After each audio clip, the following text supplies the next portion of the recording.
We will now kneel. Miss Cinema, no. You have a problem figuring out whether you're for me or Trump, and you ain't black. Yes, the neoliberals are at it again. Don't promise to do something, President Biden, and then you can't keep the promise. Also, oil is not worth costing people their lives and cozying up to dictators. Let's put this sad headline up. US moves to shield Saudi crown prince in journalist killing.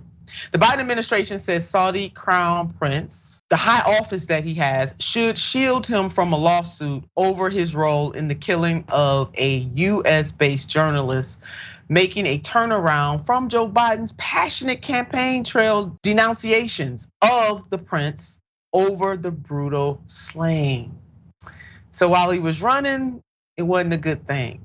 Now that he's in the seat, it's kind of like, oh, the Saudi prince cannot be held accountable. And I want you to notice, David, I'm coming right to you. That we put that last clip back up, because I don't want people to lose this, that the Biden administration says that the Saudi prince, his high office should shield him from a lawsuit over his role in the killing of a US-based journalist. Now, if that doesn't tell us all we need to know, I don't know what else we need to know, David. Well, last time I checked, it was up to the courts, the Supreme Court, to the judiciary to determine whether or not a leader is immune from lawsuits, whether they're in the United States or someplace else. What strikes me as so, and I'm glad WTF is the perfect sort of acronym for this, because I can almost sort of understand that if Saudi Arabia had kept oil flowing and had dropped oil prices so low over the last 3 or 4 months, okay, I could sort of understand maybe a temptation, maybe by a US administration, think, okay, what can we do to sort of pay back the Saudis for helping us out? But the fact of the matter is, the Saudis, they put pressure on oil prices so that oil prices would go up. They essentially turned down the spigot so prices rose, and that could have been devastating to Joe Biden and Democrats in these midterm elections. Thankfully, because of other issues, Americans came to their senses and they didn't sort of vote based on gas prices necessarily. But it's not as if Joe Biden has gotten anything from the Saudis over the last 3 or 4 months. So what is he thinking now? Just giving them a gift just because? That doesn't make any sense.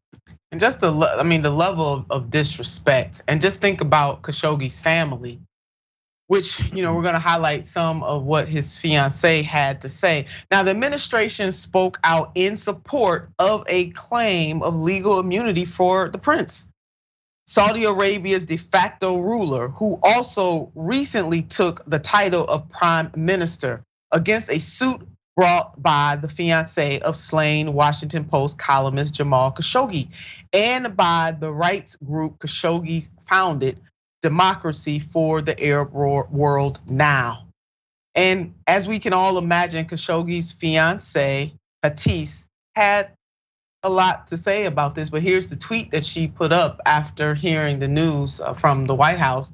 Jamal died again today, #injustice, Jamal Khashoggi. And we can certainly understand why she feels this way. 2 years ago, during an interview with The Guardian, Hattis saw the handwriting on the wall. During the interview, she said that the world failed to hold Saudi Arabia accountable. Now, this was 2 years ago she said that, and here it is. She proved to be prophetic. And this is what she had to say to Guardian 2 years ago: because these people were not punished for what they have done, and because the world has chosen to just move on, they can still do what they want. And David, unfortunately, she is proven to be prophetic on this.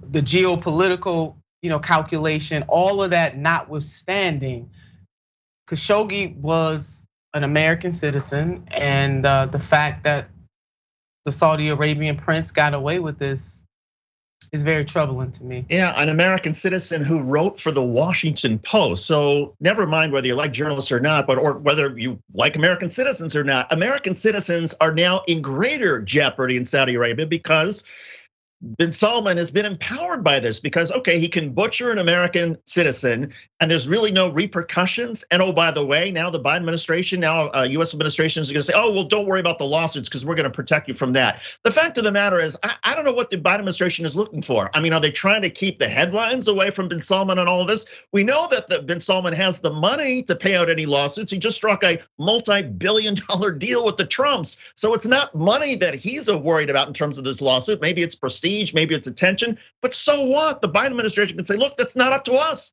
We have an independent judiciary in the United States. Unlike Saudi Arabia, take up your gripes with them in court. This is really almost unforgivable by the Biden administration.